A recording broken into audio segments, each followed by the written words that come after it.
Lunchbox or mini-style amplifiers have been becoming more and more popular over the last decade. As we move further into a digital age where time spent in a room with your drummer trying to hammer out jams decreases, and time spent in a room writing songs that your drummer can't play increases. I wonder if we could double tempo this and have it be okay. The list of requirements for what guitar players need out of modern amplifiers has shifted pretty dramatically. For the better part of the life of the electric guitar, the main focus has always been making it louder with more saturation. But we peaked with that in the 90s after the introduction of the 5150 made that sound possible for the axe-wielding masses. So what now? IR loaders, load attenuation, or better yet, why not load defeat? What even is that stuff? And why do you need it? But more importantly, why can't your drummer just play the parts that you write? I just want to disclose that I didn't pay for any of these amplifiers. I either acquired them for other videos or they are on loan to me. I don't know if that's super relevant, but I just feel like it's your right to know these things. I do, however, need to make a living. So this video is brought to you by Squarespace. Tired of your website looking like it was made for Netscape? Well, so are your potential customers. With Squarespace's cutting-edge design tools, you don't need to be a designer or even know what CSS stands for. Just tell Blueprint AI who you are and what you do, and boom, your dream website practically builds itself. Do you already have clients but need an easy way to schedule them for your hot yoga and black metal classes? Add Acuity scheduling and let people book your time without the back and forth emails that make you question your life's choices. Maybe the thought of human interaction makes you puke in your own mouth a little bit. You could sell online courses, blogs, videos, and memberships to your home improvement workshop for left-handed hobbits. And with built-in SEO tools, your site gets discovered faster, so your business can finally stop hiding in the void of obscure websites. Look, in all seriousness, the best part about Squarespace is it's free to try. You don't even need to give them your credit card information to start building your site if you just want to test it out. It's easy to use and easy to get started today, so start your free trial by using the link in the description below and give your website the look it deserves. Okay, we can go back to talking about amps again. All right, so what I want to do here for you guys, and myself, and baby Jesus, is not only go through the features and sounds of 5 different amplifiers, but give you a real world test with a drummer, because I don't know about you, but being able to play loud is still the cornerstone of guitar amplifiers for me, even if they're mini amplifiers.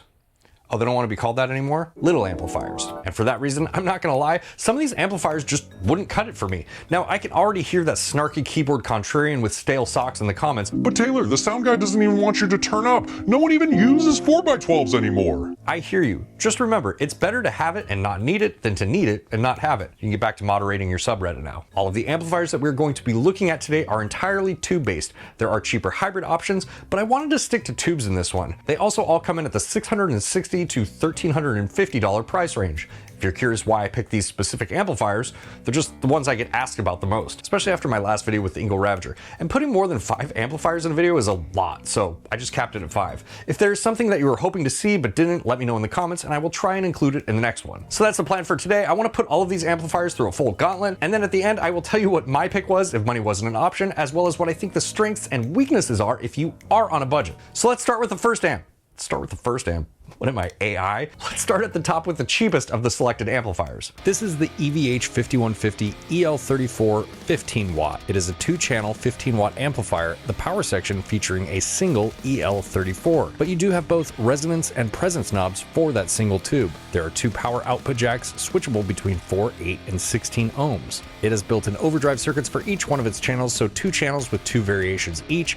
Each channel also has a dedicated volume and gain knob, and there's also a master boost volume knob that is foot switchable. However, both channels do share a single EQ. On the back, we have 2 power modes, full and quarter. We do also have a power amp defeat or mute switch, which will make the power output silent if you want to use this for recording directly or anything where you don't want sound coming out of your speaker cabinet. There's also an XLR speaker emulation output if you want to send this signal directly to the front of house or any mixer or PA. There's also a 1/4 inch preamp output. This can be a good option if you have your own IR loading pedal that you like to use and you want to run that out to a mixing board. This amplifier does include an effects loop and reverb, and it allegedly has a built-in automatic noise gate that adjusts itself with the gain, but to be honest with you, when I was using it, I could not tell it was a very noisy amplifier. Well, you'll see.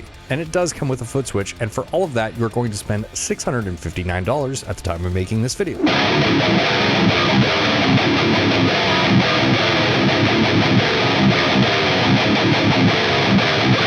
What's up, everybody? I'm plugged into the first amp that we have here. We'll go through these amps monetarily. Let me explain the signal chain real quick so there's no questions later on. I'm using my Jackson Soloist. It has EMGs in it, an 81 in the bridge and an 85 in the neck. That is going into the Devil from my company, Obsidian Audio. The only things you need to know about this pedal is I'm using it to boost the amplifier, and it has a built-in noise gate as well, which will come in handy for some of these amplifiers at least.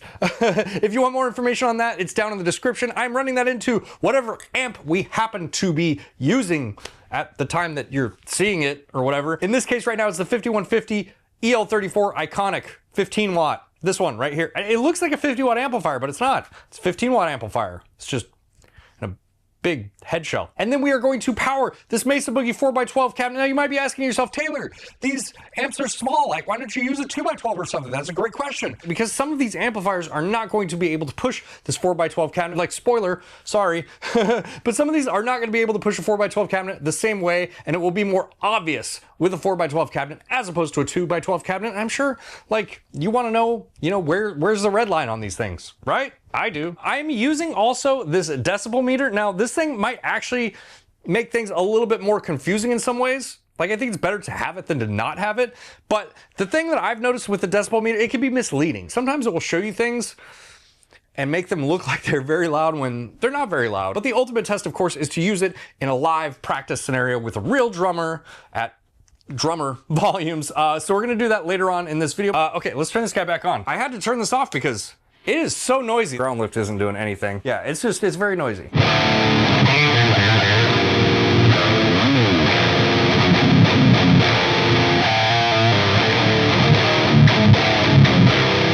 A lot of these amplifiers also have cab simulation out. I will be recording that when applicable, and I will show you on the bottom of the screen when you're hearing it, on your phone, or you're probably listening on your phone, let's be real. A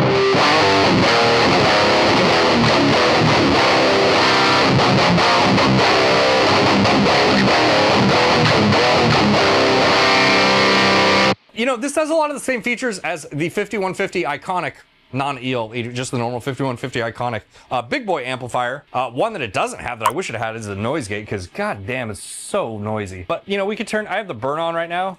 We could turn that off. Actually, helped a lot.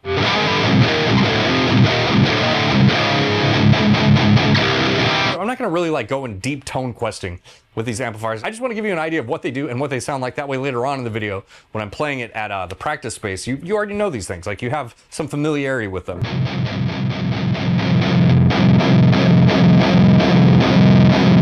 I think especially, this is the cheapest one out of all of them. And I think that this amplifier is actually pretty loud for, only having one EL34 tube in it. It does get squishy when you turn it up though. I know this is gonna be very hard for you to tell over YouTube. It's gonna be very hard for me to not clip these microphones also. Here, I'll turn the gain way down on these things so that way I don't clip, but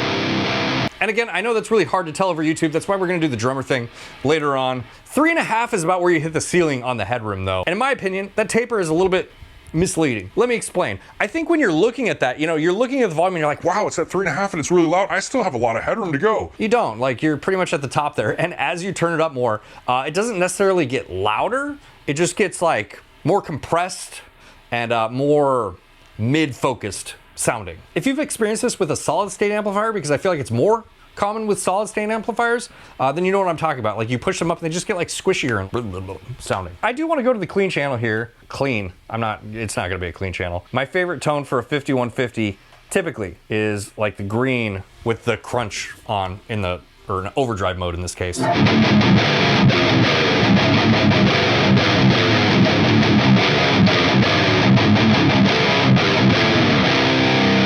Okay, let's boost this guy, right? I mean, finally, Jesus Christ.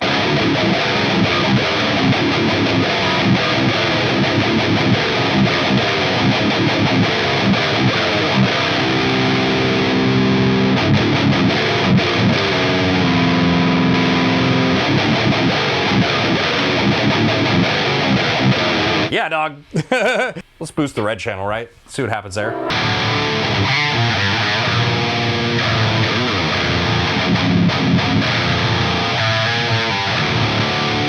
This is the same way it was on the full-size Iconic head for me. It just gets a little bit HM2-ish. If we go back to the channel 1, this is f***ing awesome.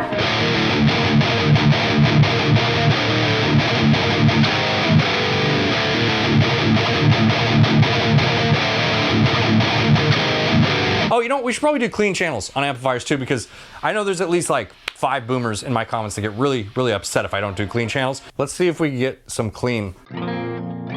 Oh, this is very nice. Reverb too.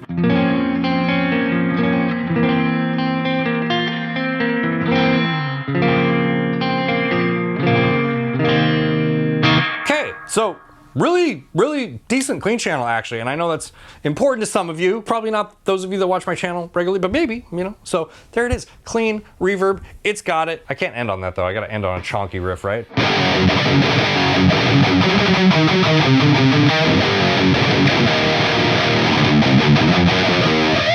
I'm gonna hold my opinions until the end of the video after I test it out with an actual drummer. We'll see how it goes from there. But next, let's go to the MT15. This is the PRS MT15. Now this particular one is version 1. There is a newer updated model of this amp. It's mostly the same, but they got rid of that god-awful metal handle in favor of a more amp-centric leather handle. It is a 15-watt amp featuring 2 6L6 power tubes, and you can adjust that power section with a presence control. It has a single 16 ohm output and 2 8 ohm outputs. Each channel has boost circuits via pulling the treble knob. The V2 version of the MT15 does have this option on the lead channel as well, but the version I have does not.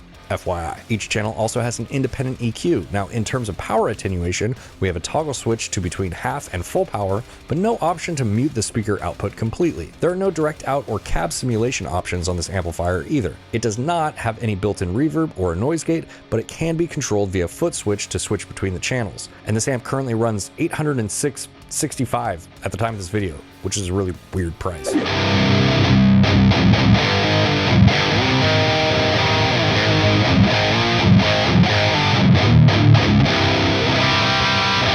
This is the MT15. The immediate noticeable thing about this amplifier compared to the 5150 EL34 that we were just using is this amp has so much more low end. It's just really like making the cabinet thump. Maybe you don't want that. Maybe that doesn't matter to you. I like that personally a lot, but I can understand that's not everyone's cup of tea, but it does have that, a lot of it.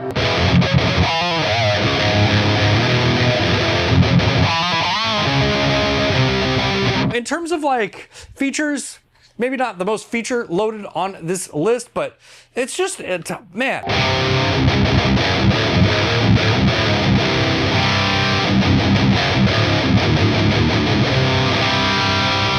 And I already know this, but this amp sounds great with a boost.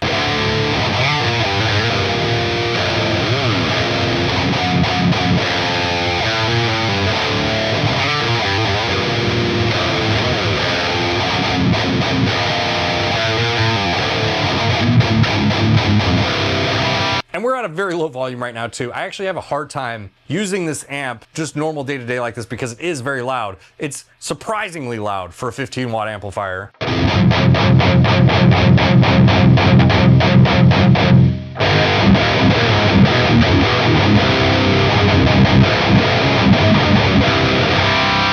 Like that is so loud to sit right next to. I can't really do that for very long. And that wasn't true with the 5150 EL34 Iconic. And also at those louder volumes, it's not compressing and getting like really mid-heavy and squishy at all. It's just, it's retaining its tone. It actually sounds better when you turn it up a little bit. It gets a little bit like thicker sounding, but without losing the headroom, if you know what I mean.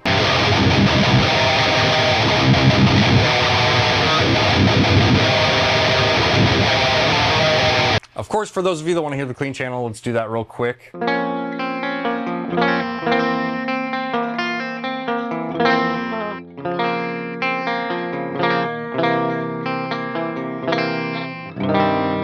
So very, very good clean channel, and it does have its own EQ, which is an advantage that this amp has over some of the other amps in this list. Maybe like we want a little bit of a warmer clean thing.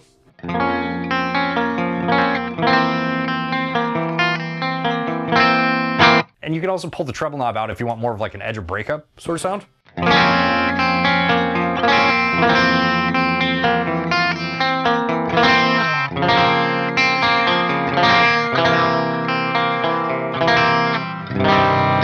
Very cool, very usable. Not that I use clean channels very much. I gotta go back to the Chungus, yeah?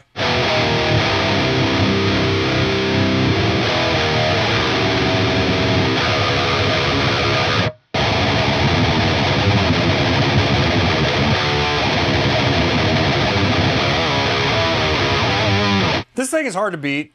I like it a lot. Maybe I'm a little biased in that regard, but let's go to the next amplifier. This is the ENGL Ravager IR, which is a 2-channel 20-watt amplifier. The power section features 2 EL34 power tubes. Unfortunately, on this amp, there are no presence or depth controls for those tubes. There is a single power output. It outputs 8 to 16 ohms, and it is not switchable. Each channel does have its own gain and volume in addition to the master volume, but they do share a single tone stack. The Ravager does have several power attenuation options from full to mid to low. You can even turn the speaker off completely if you want. The big advantage to the Ravager is you can load 3 IRs in addition to the built-in IR for the XLR output. There is also a headphone output for silent practice and a line output if you want to run the preamp out without any cabinet simulation. In addition to those outputs, you also have an effects loop, but there is no noise gate or reverb built into this amp.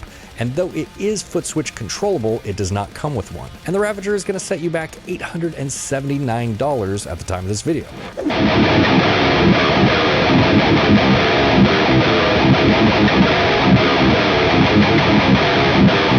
Now, we are looking at the ENGL Ravager. Now, this is a perfect example of, to me, why I think the decibel gauge can be a little bit misleading. Because if you look at that, you're like, dude, that's so loud. How are you sitting next to it? It's not nearly as loud as the MT15 at like 1. It's loud enough to keep up with the drummer, like I showed in the video. If you saw my Ravager video, I did try to use this with my drummer at practice. It was hanging, but just barely. And when you do get at these louder volumes, you do get sort of a more mid-push squishy sound, but to this amp's credit, it does it way less than the others that are also equipped with EL34s, or even the EL34, you know, the single EL34. It does it way less than those amplifiers in my experience. So, you know, this is turned down.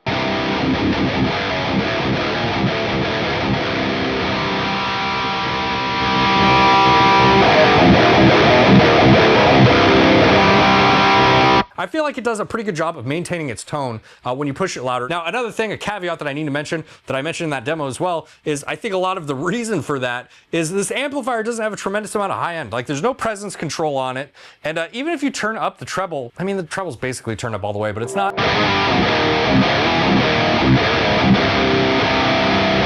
It almost sounds like there's a filter on the top, like it's low passed or something. Take that for what it is. I don't think it's necessarily a bad or a good thing. I think that this does a really good job of capturing a very like raw essence of an ENGL tone. And to get the best out of it, you do have to use it with other pedals. Again, the demo, well, I'll link the demo in the description. But if you saw my demo, you know I used an EQ with it, and then you can get it to sound monstrous with an EQ pedal. We do have a clean channel though. Here, let's turn that off. Let's go to the clean channel for you nerds. But you can already tell, even with the clean channel,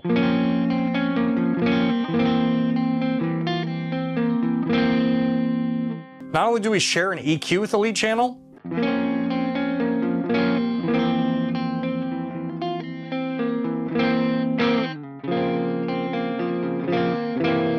we just don't have a tremendous amount of headroom like we do with the MT15 or something like that, where we could get a super chimey, glassy sort of clean sound. You know, this one breaks up pretty quickly. In my opinion, the clean channel on this amplifier actually makes a better crunch channel.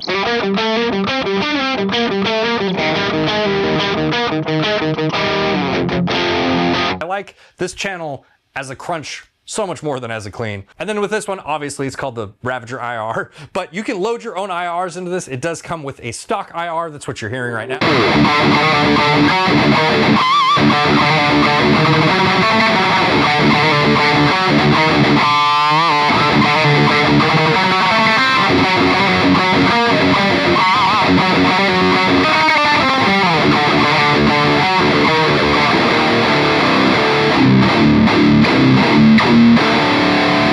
We're not getting the same rumble as we are with the MT15. So, you know, the trade-off here, since these are at similar-ish prices to me, the trade-off here compared to the MT15 is you're trading a lot of headroom, a lot of volume, and a lot of low and high end for more features. Like the IR loading, you have multiple power stages you can use this at. You can turn the sound of the amplifier completely off, which you can't do with the MT15. They're all things to consider.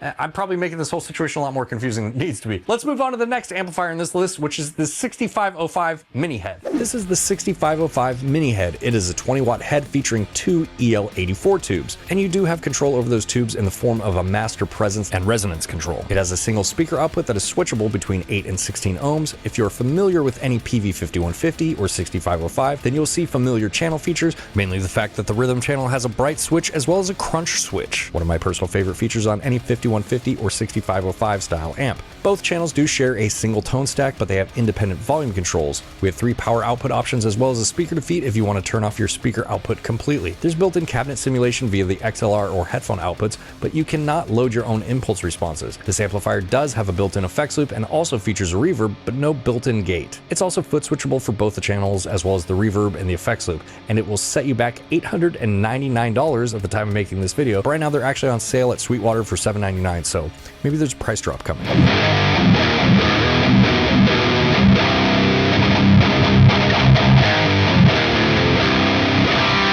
This is the 6505 mini head.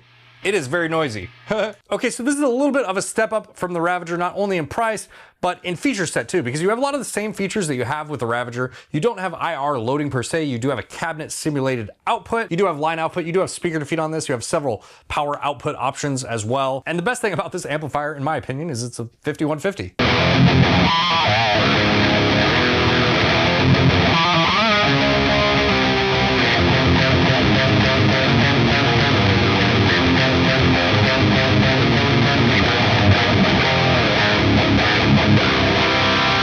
The thing is though, much like with the EL34, this amplifier is very similar to the EL34 Iconic in a lot of ways, especially the noise. Let's actually just go to the clean channel.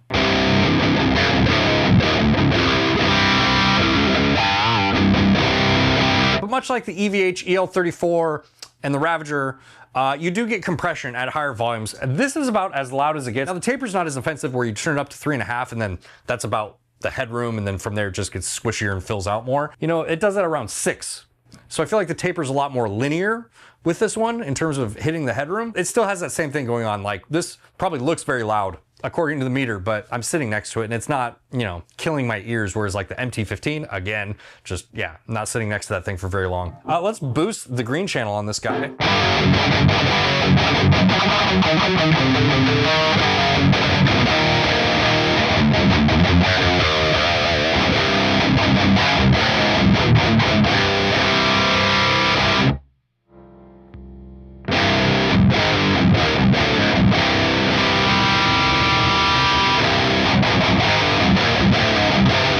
Takes a boost really, really well. It takes a boost just like the green channel on the full-size 5150 amp. And if you're like, hey, it's a 6505, not a 5150, same thing. I think this is one of those topics that's dead by now, but maybe I'm wrong. Maybe there's gonna be people in the comments like, it's a 6505, not a 5150, they're not the same. They're like the same. The thing that I love about this amplifier is it's what I know. The 5150 is one of my all-time favorite amplifier, maybe my all-time favorite amplifier. I keep circling back around to it every time I try a new amplifier and I'm like, oh yeah, this is why I keep coming back.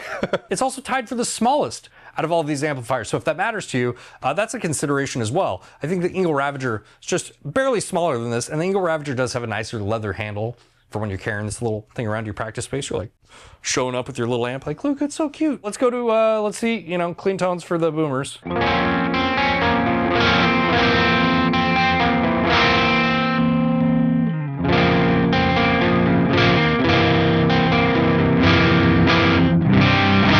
Probably what you were expecting. It's at least what I was expecting. If you're familiar with 5150 amplifiers, like they don't have the cleanest clean channel, but you know, you can roll the volume back if you really want it.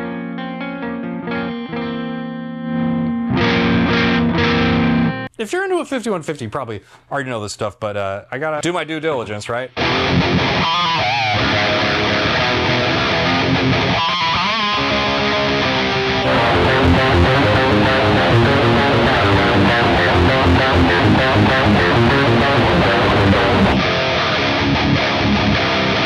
And I know I'm comparing a lot of these amplifiers to the MT15 for a few reasons. One, because so far it is the loudest with the most headroom out of all of these amplifiers. This compared to the MT15, we're not getting the same response in the low end. The high end isn't rolled off with something like the Ravager. It's not like that at all. We still have resonance and presence controls, which is cool, but we're just not getting the thump out of the cabinet like we do with the MT15 or like a full-size head, for that matter. Let's go to the last amplifier for this demo portion, the one that I've actually been really looking forward to since this video started, the ENGL Fireball 25. This is the ENGL Fireball 25. It's a 2-channel 25-watt amp featuring 2 6L6 tubes, and those power tubes can be controlled via the presence knob. It has 2 power outputs for 8 to 16 ohms, but they're not switchable. Each channel has its own gain control, but shares an EQ and master volume, with the lead channel having its own volume. There's also a mid boost like you would find on the full-size amplifier. As far as power output, you can switch between full, mid, and low, or even turn the speaker off completely if you want. However, there is no built-in cabinet simulation, but it does have a 1/4-inch line output as well as an effects loop and built-in gate, but no reverb. And also, it is foot switchable, allowing you to switch between the channels, boost the master volume, turn the mid boost on or off, as well as the effects loop,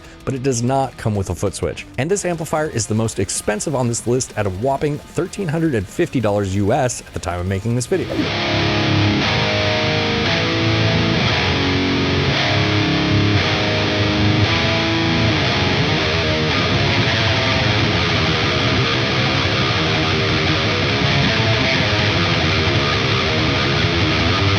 This is the ENGL Fireball 25, and this is the whole reason that I wanted to make this video. When I made the ENGL Ravager video, I got so many questions about how does this stack up against the ENGL Fireball 25. Like, I got other amplifier questions too, you know, the MT15, whatever, but a lot of people were very curious about how it stacked up against the Fireball 25 and what the differences were, because this amplifier is at a very different price. I actually wrote it down. Where did I put my little cheat sheet? Oh, over here. That's a great place to put it. That's super helpful, Taylor. So the ENGL Fireball 25 is $1,350 compared to the Ravager's $880. So you're looking at nearly $500 price difference. And I guess the question that people have about this is like, is that price difference justified? This does not have an IR loader in it. We do have a noise gate. We do have more ENGL-centric controls of the amplifier. With the Ravager, it's very stripped down on the front panel. But you can see here with the Fireball 25, we have the mid boost just like we would on the actual Fireball amplifier.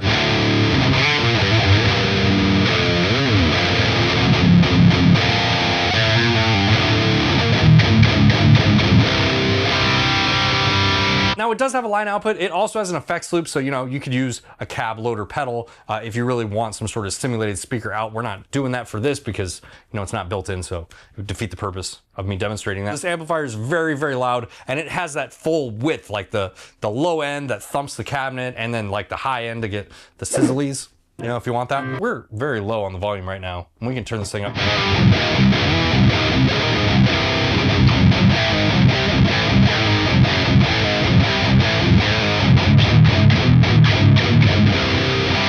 We could obviously mid boost that if we want.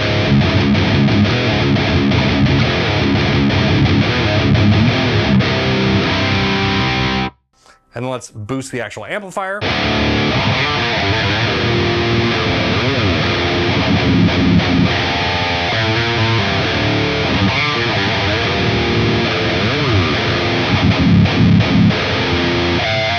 It is loud. It is really loud. But let's go to the clean channel for the dorks that want to hear it.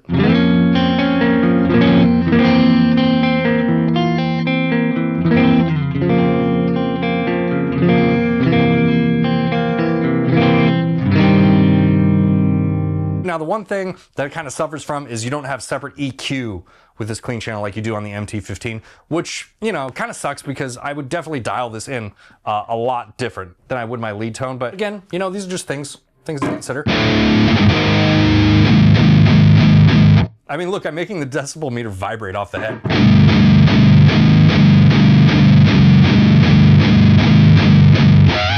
It's insane, dude. It is just really, really loud, and it sounds really good at those volumes as well.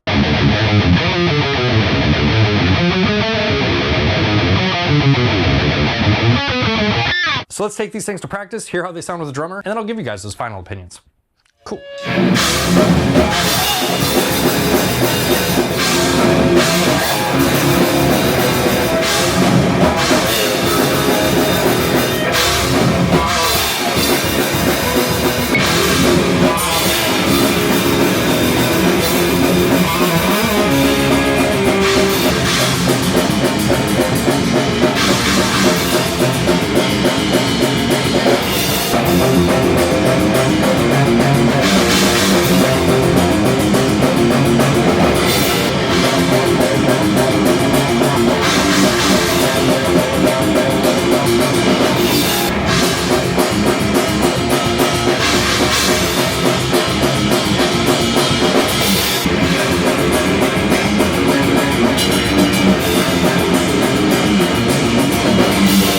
So I just felt like this could use a little bit of context here. I'm using the microphones that are built into my DJI Pocket Osmo 3, as well as the lav mic, and those are mixed together just to give you an overall idea of what the sound was like in the room. I know it's not the best quality, but that's not the point. Like you can hear in this video, the 5150 Iconic was the quietest out of the bunch, and you can see here are my settings that I had it at right here. It was just the quietest out of the bunch, and the louder that you turn it up, the more it just started to fall apart and just get really harsh. I think that while technically this did keep up with Duncan, it didn't do a great job. And I did manage to engage the noise gate. It's on channel 2 on this amplifier, but it really only engages when you turn the gain pretty much all the way up, and even then, it doesn't really do a whole lot. It just helps cut down on some of the noise from this amp, but this amp is so noisy that even with the noise gate engaged, it's noisier than the other amps in this list. Next is the MT15, and here are the settings that I was using, and I actually feel like this one could probably overpower Duncan if I turned it up really loud. I mean, not in the same way that a full-size head could, but it was just really loud, and it sounded pretty good the louder it got, but I didn't even have to turn it up past halfway to compete with the drums. It's just really loud on its own. These are the settings I was using on the ENGL Ravager, and the interesting thing about this one is, while it technically could keep up with the drummer, it's almost voiced in a way to where when you turn the volume up, that sort of effect that you get of compression and the mids and being a little bit harsh with the other amplifiers that have EL34s is significantly reduced, and it's just because this amp is voiced in a very mid-heavy way already. I don't know if that was intentional or not, but it's just the thing I noticed, and also because of that voicing, it tends to cut through, which sort of aided it in competing with the drums. But those are my 2 cents on that. And these are my settings for the 6505 mini head. This one was kind of similar to the EL34 Iconic 15 watt, broke up at higher volumes, but I do feel like it hung in there a little bit better than the Iconic. But if I'm being honest, it just was really unimpressive, especially when you sandwich it between the 2 other ENGL amps, which is the price point it's at.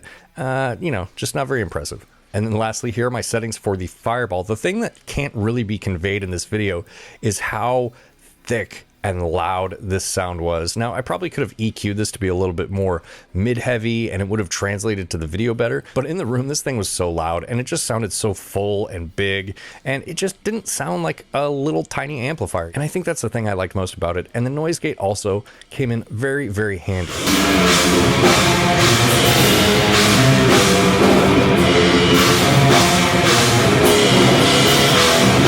That last one, for sure. That's fine. Yeah, I agree. Okay, so this is a really weird and convoluted space since there are so many amplifiers in this range, and by the time you get to the end of it, you are almost in full-size amp territory in terms of money. But I'm gonna try and stick to my original premise here and decide what I think is the best amplifier for the money that can deliver the essential things that a guitar player needs in 2025.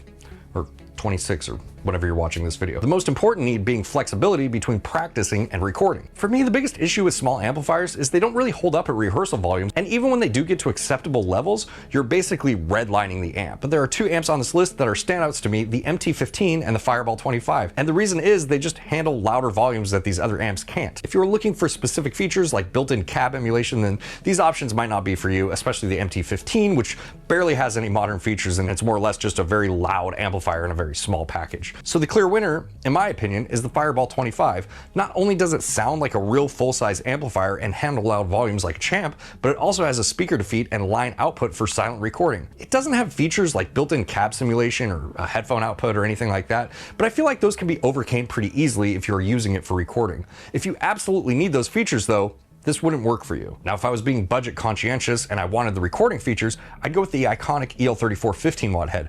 The downside of this amplifier to me is that the lead channel is a bit harsh, and it is the largest of all the amps that we tested, so if you were looking for something compact, this is more in line with a 50 watt amplifier in terms of its size than these smaller mini heads. Also, maybe this is just me, let me know if this bothers you as well, but why do we put power buttons on the back of gear? I find this so annoying when I'm reaching back here, blindly trying to turn on my amplifier or whatever. Dear gear manufacturers, can you please just put your power switches on the front of the units? Thank you. Now, if size is a factor for you, you can move up to the Ravager IR, which is feature loaded and in my opinion the best of the smaller tube amps at maintaining its sound at higher volumes. But the tone on this amp does sound dull, and it really needs other pedals to come alive in my opinion, like an EQ in the loop for example. And now you are looking at even more things to buy to use it, which negates some of the compactness and price of the amplifier. If you're on a budget and you just need sheer volume, the MT15 is a no-brainer. It's loud and it sounds great at loud volumes, but it's missing a lot of features that make it more useful as a recording tool. So that leaves us with the odd man out, the 6505 mini head. And it's not like it doesn't have its own merits, I just think it gets drowned out in the market because there are other amplifiers that are more competitive in terms of price or raw power, which is probably why you see the price on them coming down. Okay, I'm sure you guys want to chime in here with your favorite picks in this price range I tested. Please do so in the comments. I'd love to hear your thoughts on this list. Shout out to Squarespace for sponsoring this video, but more importantly, shout out to you for being here. If you like this video, make sure to let the algorithm overlords know. If you really like it, consider subscribing or being massively overpowered like these people over here who knew which amp I preferred at this list way before I even shot this video. And I will see you in the next one. Bye.